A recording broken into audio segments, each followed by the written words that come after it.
Hey, what is going on everybody? Matt here, and in this video I'm gonna share with you a couple tips on how to avoid unsuccessful hair transplant. So stay tuned.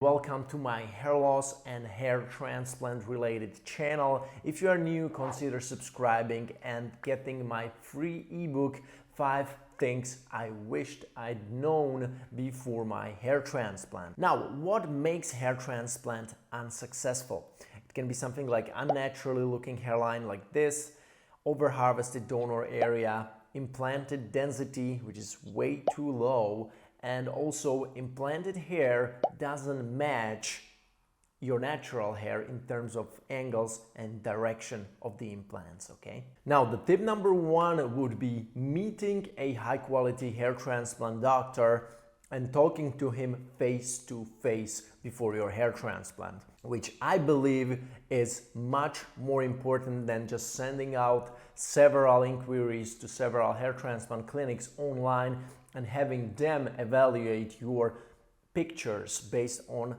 just a photo, okay? And oftentimes you're just interacting with the customer support of the clinic, not with the doctor himself. Going straight to the hair transplant doctor, talking to him face to face, getting a solid report of the density of your donor, and also getting a realistic hair restoration plan from him personally, this is going to be much more valuable for you as opposed to sending out several inquiries to different hair transplant clinics, because oftentimes the pictures you send them may not be high quality enough for them to assess your hair situation properly. Maybe they will overlook some hidden skin infection, maybe your skin is too tight, is not as loose, and it's not going to be as easy to insert the grafts inside, and other things that can be only seen by a face-to-face consultation with your doctor. So it's always great to find it out first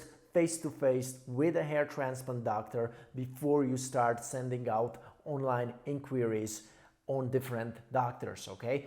Alright guys, the tip number 2 would be choosing a doctor who can show you the results he personally produced on patients like you. By that I mean patients with your type of hair loss, with your type of hair structure and hair texture, okay? And ideally with a similar donor area capacity, okay? So you know what to expect. Alright guys, the tip number 3 would be avoid acting upon ads, okay? Ads are made in order for you to act impulsively and not rationally. Now, what are the examples of such ads? Advertising 4,000, 5,000 plus hair follicles which can be implanted in one session, in one day. It's very common in Turkey.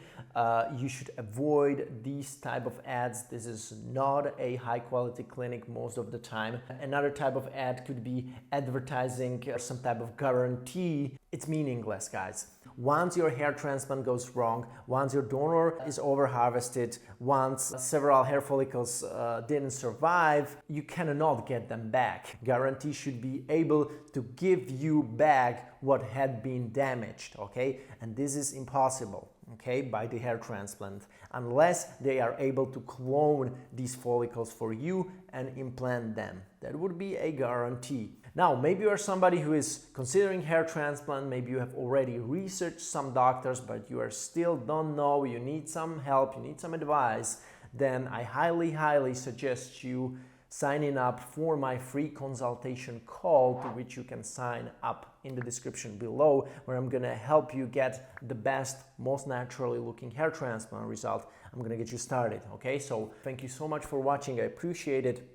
You are the reason why this channel has been growing so much over the last 2 years since I created it. So thank you so much again, and I'm looking forward to see you in the next video. Take care, guys.